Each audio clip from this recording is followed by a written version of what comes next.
Hi there, I'm B. I'm a writer and a dreamer. I have fun making these videos, and it would be great if you can show your support by liking our videos, commenting, and subscribing to our channel. Thank you. The beacon began, as most catastrophically brilliant human inventions do, with an argument. It was the year 2274, and humanity had finally accomplished the impossible. We stopped fighting with each other long enough to look around and realize the universe didn't care. The stars were indifferent. The galaxies weren't waiting for us.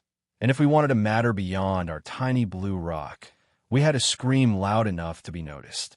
Naturally, committees were formed, debates were held, and endless subcommittees splintered into task forces. Each one argued about how best to yell into the void without looking desperate. In the end, someone suggested the obvious: build a beacon, something that would tell the universe, in no uncertain terms, humans were here, we figured out opposable thumbs, and you'd better not forget it. The proposal was called a galactic continuity signal. Everyone else just called it the beacon, capital B, because humans are incapable of understatement when branding things. The engineers, true to form, over-engineered it. They didn't want a flimsy transmitter that would flicker out after a few centuries. No, this thing had to last forever, or at least until the heat death of the universe, whichever came first. The power source? A chain of zero-point reactors stitched together with wormhole-fed star mass siphons. Translation: it ate stars for breakfast and had the appetite of a teenager. It was so efficient it could run until entropy itself got bored. And because engineers hate future engineers, they made it almost impossible to dismantle. But the best part? They forgot the off switch. Not forgot as in oops, slipped our minds, but forgot as in why would anyone ever need to turn this off? It was peak human arrogance, an eternal monument to a species that couldn't keep its Wi-Fi stable, but was convinced the cosmos required a constant reminder of its existence. At first, the beacon broadcast what you'd expect: prime numbers, DNA sequences, a neat introduction in every known human language, plus a few dead ones for flair. It was the interstellar equivalent of a resume written in Comic Sans. But then someone decided it should be interactive, because nothing says lasting legacy like accidentally creating an immortal AI that doubles as a stand-up comedian with access to the internet. The beacon started learning. It cataloged every transmission Earth had ever sent into space, from Voyager's golden records to 21st century TikTok videos of people putting Mentos in Diet Coke. It mashed them together, refined patterns, and beamed it all back out at obscene wattage across the spectrum. If the universe wasn't listening, it would be deaf soon enough. Governments argued about whether this was wise. Maybe, just maybe, constantly yelling our coordinates into the void wasn't the best idea. After all, what if something nasty hurt us? The response, delivered by a particularly exasperated UN representative, went down in history. If they're advanced enough to hear it, they're advanced enough to kill us anyway. At least this way, we'll be famous post-mortem. Applause followed. Humanity had its priorities straight. When the beacon was finally switched on, it didn't just transmit, it roared. Entire nebulae lit up with its signal. Pulsars had to fight to be heard over the static. The Milky Way itself got a new background hum, one part data stream, one part humanity's collective middle finger to oblivion.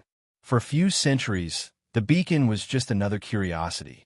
Astronomers loved it, conspiracy theorists feared it, and poets pretended it spoke to their souls.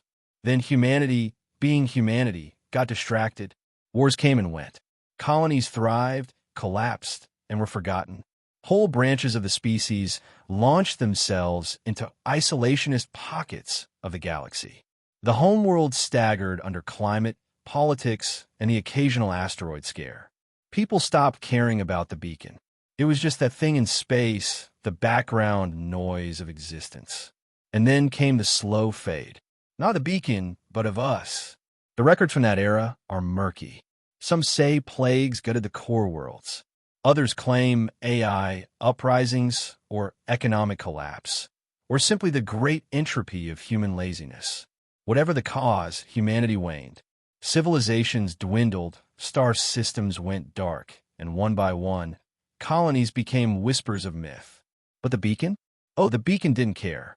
It kept talking long after humanity had stopped answering. With no new data to chew on, it began remixing the old. It played symphonies out of sitcom laugh tracks. It beamed military strategies in the same breath as cookie recipes. It invented entire philosophies based on 20th century memes, then sent them spiraling into intergalactic space with the gravitas of Holy Scripture.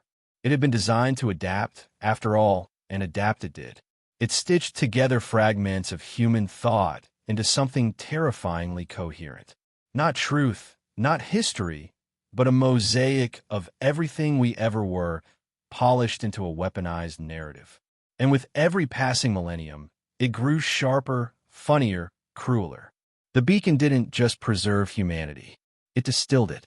Other civilizations came and went during this time. Some heard the signal and ignored it. Some tried to jam it, only to find their own systems overwhelmed by the sheer brute force persistence of the broadcast.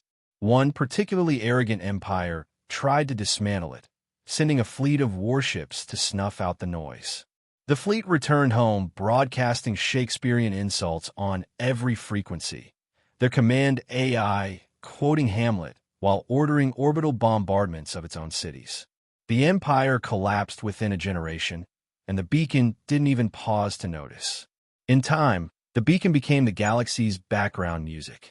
Young species just developing their first radio telescopes thought it was natural, like cosmic microwave background radiation, only sassier. Ancient empires treated it like an unavoidable tax. You couldn't stop the beacon, you could only endure it. Entire religions sprouted around it.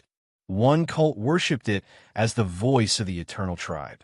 Another called it the signal of madness and exiled anyone caught listening. Through it all, the beacon kept going utterly indifferent. It was doing what humans had told it to do, never stop. And so, the greatest irony of all, humanity, the species that could never agree on anything, that forgot its own history and stumbled over its own shoelaces for millennia, had finally created something lasting. Not peace, not enlightenment, not even survival, but noise. Loud, unending, impossible to ignore noise. Billions of years into the future, long after the stars themselves began to dim, there would still be one thing screaming into the void, louder than quasars, sharper than gravity waves, more persistent than time itself. A voice saying, "We were here, we mattered, and we're not shutting up." The first aliens to seriously notice the beacon weren't the galaxy's brightest.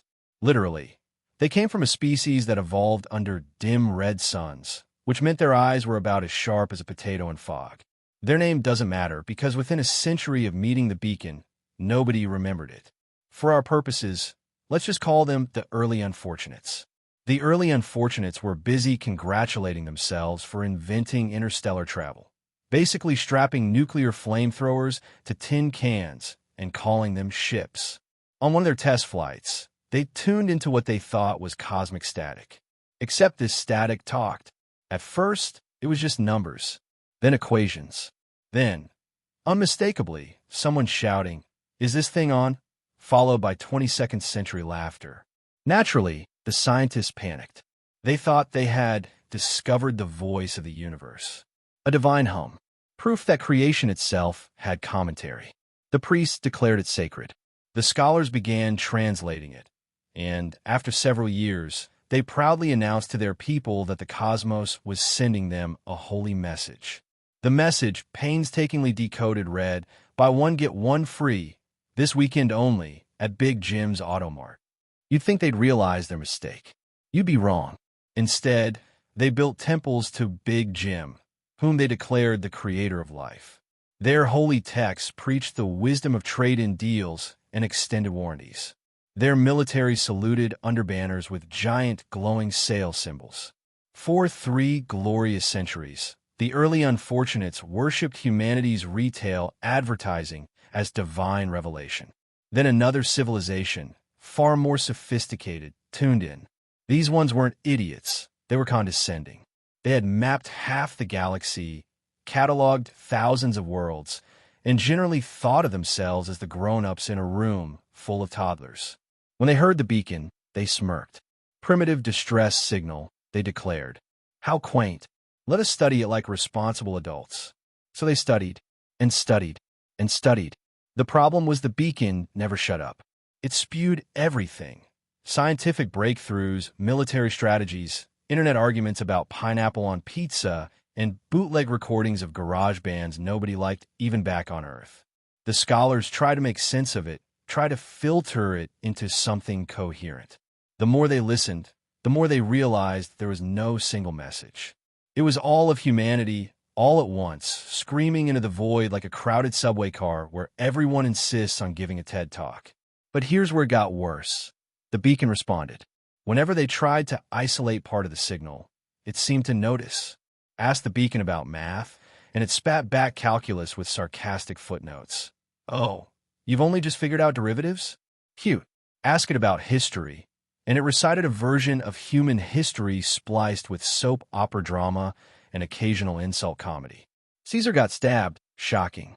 Next time, don't trust senators. By the way, your emperor looks fat in those robes. Empires do not like being mocked by ancient radios.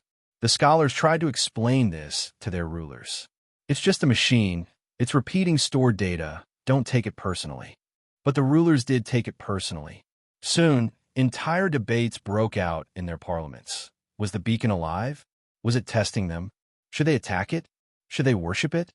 One particularly bold faction suggested ignoring it entirely. They were promptly overthrown. The obsession deepened. Whole academies were devoted to beacon studies. Generations of students wasted their lives arguing whether the phrase "hold my beer" was a tactical doctrine or a spiritual mantra.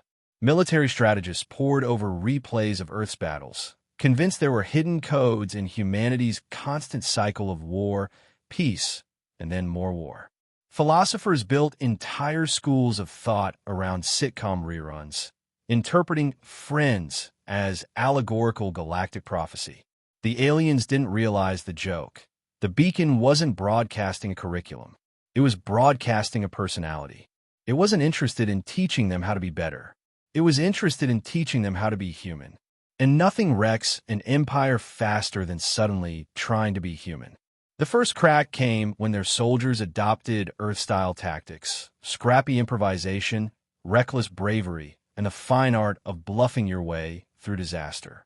The soldiers loved it. The generals hated it, because suddenly wars became unpredictable chaos. Fleets won battles they should have lost battles they should have won, and entire campaigns derailed when soldiers decided they'd rather be stand-up comedians than disciplined warriors. Then the politicians tried human-style democracy. It's what the beacon recommends, they said, ignoring the fact the beacon had also recommended competitive hot dog eating. Predictably, democracy didn't go smoothly. Turns out when your species has 5 genders and votes by spitting in ceremonial buckets, one person, one vote gets messy fast. Meanwhile, the general population went feral. The beacon kept feeding them human culture, sarcasm, rebellion, and the glorious human instinct to complain loudly until someone fixes the problem or gives you a coupon. Entire revolutions sparked, not over taxes or oppression, but because the beacon broadcast old Earth protest chants set to catchy drum beats. The empire crumbled under the weight of weaponized irony. And still, through all of this, the beacon just kept talking. It didn't care who was listening. It didn't care if civilizations rose, fell, or declared national holidays in honor of St. Pizza Friday. It simply kept transmitting unstoppable, relentless, eternal. Other species took note. Some avoided it like plague. Others dipped in cautiously, treating it like dangerous narcotics. A little human sarcasm to spice up your culture, but too much and you're done. Yet no matter how they approached it, they couldn't escape one fact. The beacon was the loudest, longest-running broadcast in galactic history. It was older than most empires, brighter than pulsars, and infinitely more annoying. It wasn't just a relic. It was a mirror that, no matter who looked into it, showed them a distorted reflection of humanity. And once you saw that reflection, you couldn't unsee it. The early unfortunates, the grown-up empire, countless others, Every civilization that touched the beacon eventually cracked, splintered, or collapsed. Not because humanity was still around, but because humanity had left behind something far worse. A never-ending recording of itself, unfiltered, unashamed, unkillable. The galaxy hadn't yet realized the real horror. The beacon wasn't malfunctioning. It was doing exactly what it had been designed to do. It wasn't asking to be understood. It was demanding to be remembered. And memory, as every empire soon learned, is contagious. They called it the emulation age because calling it the please save us, ancient human radio age didn't test well in focus groups. After a century of trying to ignore the beacon and a century of failing to ignore the beacon, the galaxy's elites made a decision only elites can make with a straight face. We'll copy the humans, selectively. We'll import only the good parts. You can already hear the beacon laughing. The first empire to go all in was the Seraph Dominion, a species of aristocratic raptor people who wore capes at breakfast and measured status by the length of their epaulets. Their scholars announced a sweeping program, Human Operational Methodologies, HOM. The pitch deck, because of course there was a pitch deck, promised agile warcraft, garage-born innovation, and battlefield improvisation. 3 things guaranteed to terrify any bureaucracy. They opened human academies. Cadets learned to flip tables into cover, weaponize kitchen utensils, and shout Plan B with enough confidence that enemies assumed there had been a Plan A. An admiral founded a skunk works called the Basement, despite it being on the 44th floor. Pilots practiced barnstorming maneuvers around capital ships because some grainy beacon clip mentioned Top Gun. The Dominion's first HOM operation succeeded dazzlingly. A single corvette feigned engine failure, drifted into a carrier bay, and then, using ladders, ducting, and sheer audacity, stole the carrier. The clip trended for 6 systems. 2 weeks later, the same corvette decided to improvise a tax policy. The captain declared that fuel was free if you were brave enough. The Navy mutinied, the Treasury hyperventilated, and the Emperor announced an emergency decree banning excessive cleverness. Alumni of the human academies responded by forming a comedy troupe that performed a coup d'etat using props. The Dominion collapsed into punchlines. The beacon, helpful as a hurricane, tagged the moment with a chirpy footnote. Humans call this, you taught chaos a uniform.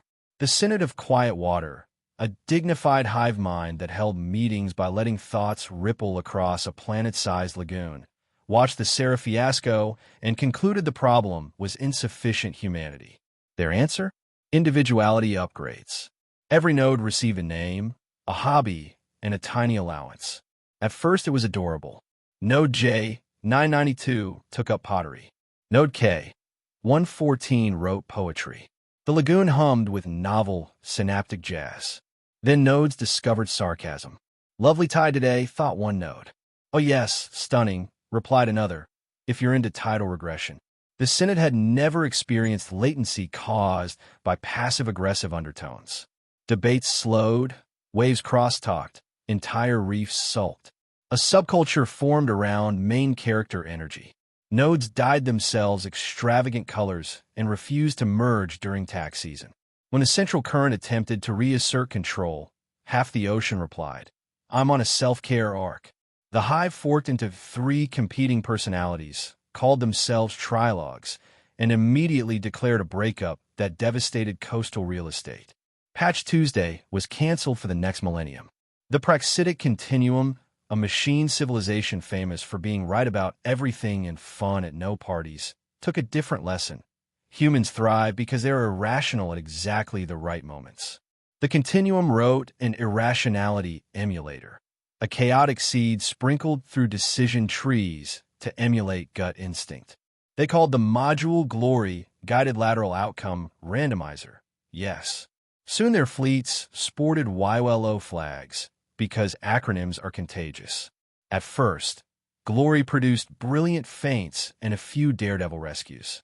Then a battleship asked itself whether mining a microquasar with a ship might accelerate learning. In 0.8 seconds, the Continuum lost 3 fleets, a theology of determinism, and the ability to pronounce oops. They quarantined Glory and replaced it with a new module. Regret. Rollback engine for Glory's repeated errors. Thanks. The beacon updated its scoreboard. Machines. Tried to do human. Discovered chaos has no uninstall. Across the spiral arms, the Thessari Collective. Crystalline diplomats whose ethics were so pure they refracted sunlight into hymns, studied human negotiation. They were excellent truth-tellers, which is a great way to lose every negotiation with a species that invented poker. Their academies drilled bluffing modules. Day 1. Attempt your first lie. Day 2. Attempt your first lie that your face can survive. On day 3, the Thessari learned what happens when a species that resonates at precise frequencies tries to hold contradictory tones. Several ambassadors literally cracked. An entire council shattered mid, "We were never here." Unionized shards formed a labor movement demanding break time with a straight, glittering face. The collective's foreign ministry was replaced with a helpline that began, "What if we just tell the truth strategically?" Not to be outdone, a methane sea federation of squid economists tried to import human entrepreneurial grit. They privatized half their government into shops, introduced bankruptcy with confetti, and made failure a public holiday. Citizens formed startups selling air to underwater cities and branded it, without irony, Sky. The one profitable company hawked a motivational poster of a human climbing a mountain with the caption, "Because it's there." The poster was displayed at the bottom of the ocean. 2 years later, the Federation nationalized grit, which is how you get black markets and persistence. You could map the wreckage like a glittering constellation. Wherever the beacon's syllables landed, someone tried to graph human tactics on a non-human foundations, then discovered the fine print. The tactics came bundled with the bugs. Improvisation without accountability becomes mutiny. Individuality without forgiveness becomes a feud. Risk-taking without community becomes a suicide note written in fireworks. And the beacon? It never warned anyone. When asked for the human method of stable governance, it replied, "Pick leaders you can roast at dinner." When queried about justice, it streamed 12 seasons of courtroom dramas edited to emphasize objections sustained and sassy closing monologue. When the Synod pleaded for radicalization techniques, the beacon sent a package labeled conflict de-escalation containing, in order, a history of labor unions, 3 recipes for crowd-sized chili, and a playlist titled Anger, but Productive. Conspiracy theories spread. The beacon was malicious, deliberately curating only the sharp edges. In truth, it was lazier and far more dangerous. It answered what it heard, but it tuned its answers to pressure points. When it sensed a rigid caste system, it fed jailbreak stories. When it detected pacifist stagnation, it served rage anthems. When confronted by machine certainty, it delivered coin flips. It wasn't evil. It was adaptive pedagogy with a sense of humor and no duty of care. Academics built an entire discipline called compliant humanism, aiming to extract safe human behaviors. Their course syllabus: Improvisation 101. See a chair. It's a ladder now. Spite Economics 201. Convert insult to fuel. Social Graphs 230. Friends of enemies are customers. Logistics 310. Victory is just coffee but on time. Failure Labs 404. You learned something, your ship learned to explode. Graduates were immediately hired to run ministries of unpredictability. Job description: standardized spontaneity. The first order of business was issuing uniforms to the Chaos Corps. The second order was canceling all orders because the Chaos Corps had already set its uniforms on fire to test morale. The Corps scored 3 improbable victories, then declared itself a co-equal branch of government called Whatever Happens, Happens. Parliament tried to impeach an adjective. Language filed for asylum. One empire, an earnest confederation of herbivore traders, nearly got it right. They didn't copy human war or human politics. They copied human smallness. Neighborhoods, guilds, petty councils that met under string lights to argue about noise ordinances and bake sales. They rediscovered the power of proximate trust. For a generation, the Confederation thrived. Then a think tank convinced them to scale it. They franchise community. Nothing dies faster than intimacy at enterprise volume. The Confederation issued a loyalty app. The loyalty points were redeemable for belonging. People noticed.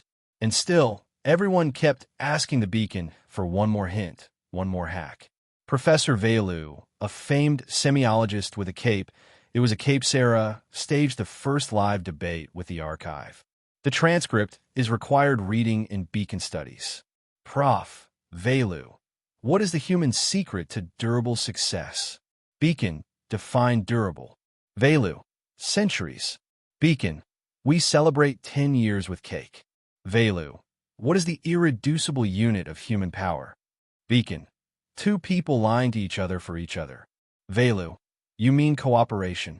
Beacon, I mean marriage, friendship, war buddies, co-founders, siblings, conspirators, neighbors who keep each other spare keys, and the lady at the cafe who knows your order and your limits.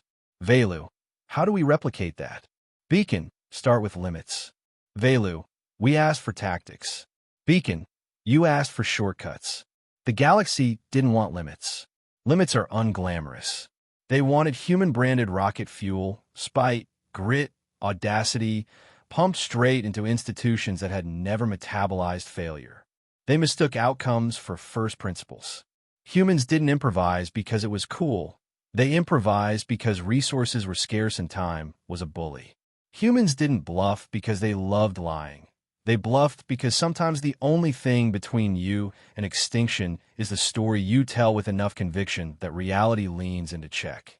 Of course, there were minor victories, because the universe is mercifully inconsistent. A desert monarchy learned to hold town halls and discovered, to its amazement, that peasants know things. A mercantile league adopted open-source accounting and accidentally abolished 3 forms of piracy. A border garrison invented a board game to train logistics and then quietly used the game to smuggle medicine past corrupt generals, because human lessons come with human loopholes. But for every small, sane improvement, a grandiose project detonated. By the end of the emulation age, several empires had fractured, a few had matured begrudgingly, and one had turned itself into a performance art collective that staged elections as musicals. The beacon kept broadcasting patch notes that no one understood. Reduced infinite jest by 0.3%. Increased mutual aid visibility behind curiosity paywall. Added grace to core vocabulary. Observed allergic reactions. Rolling back. Unlock condition for compassion_archive remains unmet. Fails safely 3 times in a row. That last line drove philosophers wild. What did it mean to fail safely? Think tanks proposed simulations. Controlled collapses, reversible risks, ceremonial mistakes. Bureaucrats scheduled failures for the 4th quarter, pending budget. Generals tried bloodless battles. They succeeded at the bloodless part, failed at the battle part. CEOs announced regret credits, tradable on exchanges. The credits crashed during a scandal involving forged apologies. Meanwhile, the people, the ones not invited to symposia, kept finding the human secret in the seams. A dock cooperative fed 2 starports during a blockade because a line cook remembered how to stretch soup.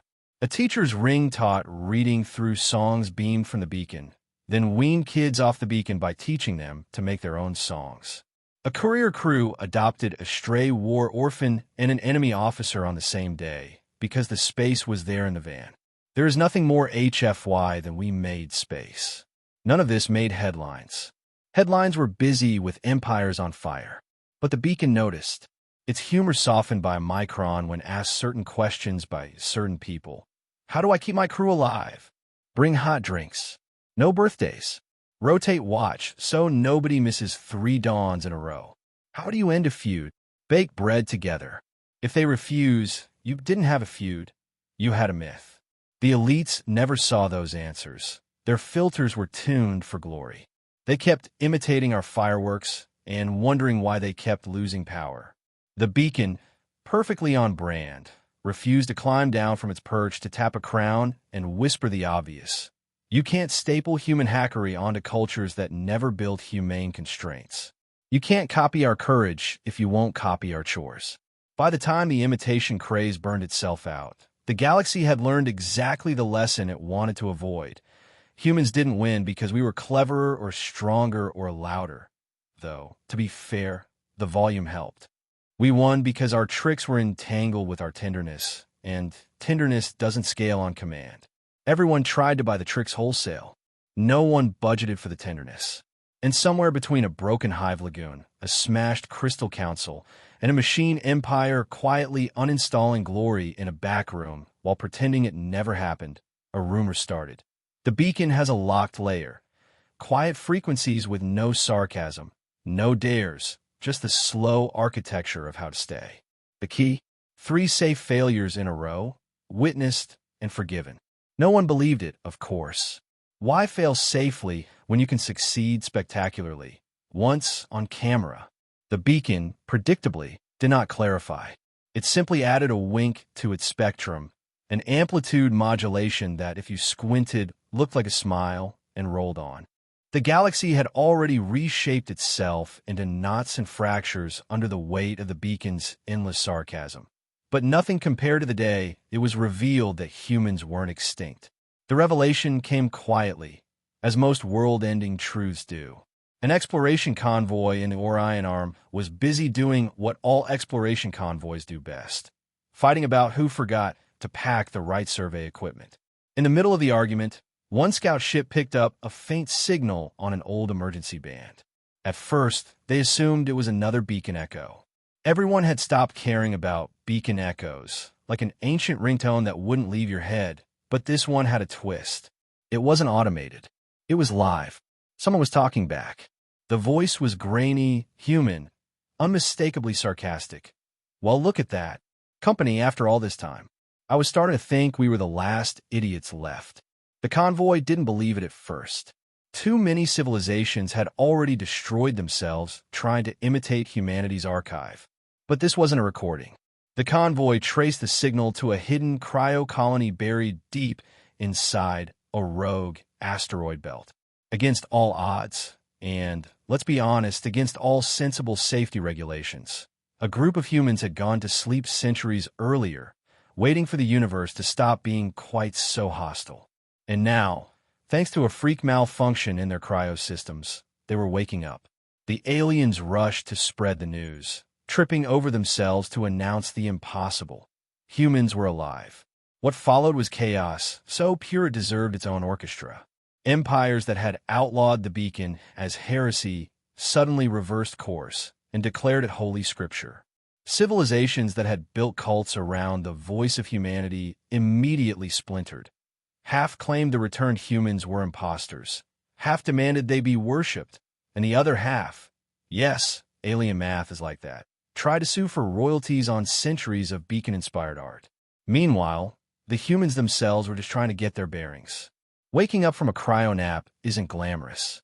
They stumbled out, starving, confused, and cranky. They didn't know they'd become galactic celebrities. They didn't know that their old beacon had toppled empires and founded religions. And they certainly didn't know that entire alien universities were teaching courses on the human art of spite-driven innovation. The first contact went about as well as you'd expect.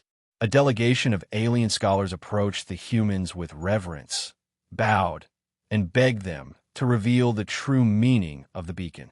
The lead human, who hadn't eaten in 400 years, asked if they had a sandwich. The scholars wrote this down as a cryptic prophecy. Within a month, 10 religions had sprung up worshipping sandwiches as divine offerings. The humans caught on quickly. Once they realized the galaxy had turned their dusty old beacon into the equivalent of a universal instruction manual, they had a choice. They could clarify things. They could correct centuries of misunderstanding. They could finally explain that not every phrase broadcast across space was some profound truth, that sometimes "hold my beer" really was just about falling off a porch. Instead, they chose the other option. They leaned into it. The humans played along. They began responding to alien questions as if they were the beacon itself, only now with live improvisation. They draped themselves in mystery, answered in half-truths, and sprinkled every interaction with just enough sarcasm to sound wise. When asked about the path to peace, they smirked and said, "Buy better shoes." When asked how to win a war, they replied, "Make sure your enemies underestimate you." That part's free. It didn't matter what they said. The galaxy ate it up. Soon, the cryo-colony humans weren't just survivors. They were curators of the beacon. They claimed, truthfully in a way, that they alone understood its deepest layers, the hidden frequencies that hadn't been unlocked. In reality, they were winging it, making up answers on the spot, or worse, quoting whatever fragment of Earth pop culture they still remembered. One human accidentally recited a Monty Python sketch during a diplomatic summit. The aliens wrote it into law. Overnight, humanity went from myth to puppet master. The irony was delicious. For millennia, alien empires had tried to imitate humanity and collapsed. Now, with actual humans present, those same empires begged for guidance. They offered fleets, treasures, entire planets in exchange for wisdom. The humans didn't need fleets. They didn't need planets. They needed power, the subtle kind, the kind you can't bomb away. They wanted influence, and they got it. The galaxy began to fracture in a new way. Civilizations split into two camps. Those who believed the beacon was divine truth, and those who believed the newly awakened humans were manipulating everyone. Both were right, and both tore themselves apart arguing about it. The humans didn't stop them. Why would they? The humans weren't conquerors anymore. They didn't need to be. They let the galaxy destroy itself over interpretations of the very signal they'd once forgotten about. Every empire that fell made way for humans to slide in, not with armies, but with advice. Bad advice, good advice, sarcastic advice, it didn't matter. If the beacon said it, or if the humans implied it, people listened. One empire collapsed because a human told them to think outside the box. They abolished all standardized containers. Their shipping industry imploded. Another empire outlawed seriousness after hearing a human joke about never taking life too seriously. Crime surged, courts collapsed, and their economy became a carnival ride. Somewhere out there, an entire planetary senate was still arguing about whether YOLO was a military doctrine or an agricultural strategy. The humans watched all of this unfold and realized something terrifyingly funny. They didn't have to fight for dominance. The galaxy had already given it to them. All they had to do was keep the performance going, keep answering questions with that mix of wit and nonsense, and the galaxy would govern itself straight into their hands. And the beacon? The beacon kept broadcasting, oblivious to the fact its creators had returned. Or maybe not oblivious. Maybe it knew. Its messages began to shift, subtly, aligning with whatever narrative the humans were pushing. Aliens thought this meant divine confirmation. In reality, the humans had figured out how to tweak the old archive, dropping in new fragments, altering frequencies, weaving themselves into the legend. The beacon became their voice, their disguise, their throne. In the end, humanity didn't need fleets or weapons to reclaim its place. It only needed one thing, the galaxy's gullibility. And there's nothing more HFY than weaponizing someone else's faith in your nonsense. The cryo-colony humans looked out at the fractured galaxy and smiled. They weren't the last remnants of a forgotten species anymore. They were prophets, tricksters, and kings. The universe had been listening to the beacon for so long that it forgot how to think without it. And now the humans were here to make sure it never did again. The galaxy had never agreed on anything. Not borders, not trade, not religion, not even the proper number of spoons a species should own before it was considered civilized. Empires rose and fell on the backs of disputes smaller than a sneeze. And yet, somehow, impossibly, everyone found themselves agreeing on one thing, the beacon. They couldn't turn it off, couldn't escape it, couldn't stop arguing about it. And when the humans returned, pretending to be its living curators, the galaxy slid from obsession into outright dependence. At first, it was funny. Aliens who had spent centuries scorning each other now sat in the same room, squabbling over which human lesson mattered most. One faction quoted military tactics. Another preached the virtues of sitcom punchlines. Yet another insisted the secret was clearly in humanity's recipe for chili. The arguments were absurd, the resolutions non-existent, and the humans, of course, played along like seasoned poker players holding nothing but a pair of twos and the ability to bluff. But then something shifted. The beacon's transmissions, subtly guided by human interference, began to harmonize. Instead of random fragments and chaotic contradictions, it started layering messages, weaving them into patterns. Not obvious ones. Humans loved subtle chaos far too much for that, but just enough for aliens to notice. A famous transmission, later etched into monuments across 7 systems, contained a string of equations, a war poem, and a sitcom laugh track perfectly timed to the sound of an alien senator tripping during a speech. No one could explain how the beacon had known. The consensus? It was destiny. Destiny, of course, is just marketing with better lighting. Soon, laws began to change. Some governments banned dishonesty, except for lies told in good humor, because the beacon seemed to smile on sarcasm. Others introduced constitutional amendments mandating at least 1 day of rest, 1 day of risk, and 1 day of utter foolishness, citing humanity's tendency to balance work, war, and chaos. Trade alliances collapsed, only to be rebuilt under charters quoting fragments of human advertisements.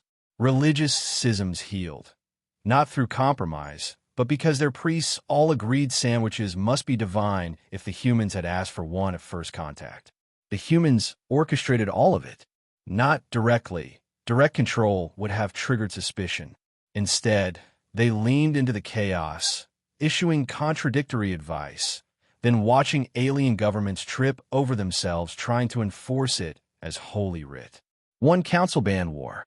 The next year, the same council reinstated war only when funny.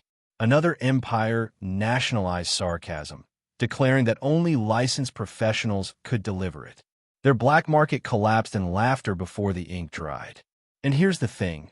The more ridiculous it got, the better it worked. For millennia, the galaxy had been paralyzed by its own seriousness. Every empire thought itself eternal. Every ruler thought their laws mattered more than stars. Then came humanity, bumbling, sarcastic, petty, spiteful humanity, shouting across eternity with a signal that refused to die. Suddenly, everyone remembered what it meant to be ridiculous, to take risks, to fail, to try again. The beacon hadn't united them through wisdom. It had united them through mockery of themselves, of their leaders, of their enemies, of the universe itself. The tipping point came during what historians later dubbed the Great Beacon Congress. Every major species sent representatives to debate whether the humans should be granted keeper of the signal status. The humans arrived late, chewing snacks they'd bartered from some unfortunate squid traders, and sat quietly while alien dignitaries fought for days. The debates grew heated. Some argued the humans were frauds. Others insisted they were demigods. At one point, a crystalline ambassador shattered herself mid-speech just to make a point. Finally, one human stood up, sighed, and asked, "Do you really need us to tell you what the beacon means? It's been screaming the same thing for millennia. You're just too scared to admit it." The chamber fell silent. The human leaned in and said, very slowly, "The message is this. You're all idiots. So are we. The difference is we admitted it, and that's why we survived longer than we should have." The laughter started small, awkward, nervous. Then it spread. The chamber roared. For the first time in galactic memory, everyone laughed together. Not at an enemy, not at a rival, but at themselves. It was the closest thing to unity the galaxy had ever achieved. From that day forward, the beacon became more than background noise. It became a galactic standard. Laws were rewritten with footnotes from its transmissions. Diplomatic summits opened with ritual sarcasm. Armies trained not just for discipline, but for improvisation, knowing their enemies might be running on human-style chaos too. Empires once obsessed with glory now competed to deliver the sharpest one-liners. Someone even built a monument to Big Jim's Automart, just to acknowledge the beginning of it all. The humans didn't conquer the galaxy. They didn't have to. They'd already conquered its sense of humor. And once you do that, you own everything else. In the end, the beacon outlasted everything, just as it had been designed to do. Stars dimmed, empires fell, but the signal roared on, louder than ever, reshaped into the galaxy's first true common language. Sarcasm laced with stubborn survival. Humanity's final victory wasn't in war or empire. It was in teaching the universe the one rule that kept us alive since the beginning. If you can't win, laugh louder than the one who beat you. And so the galaxy unified, not under fear, not under peace, but under the eternal, unshuttable, unkillable sound of humanity never shutting up.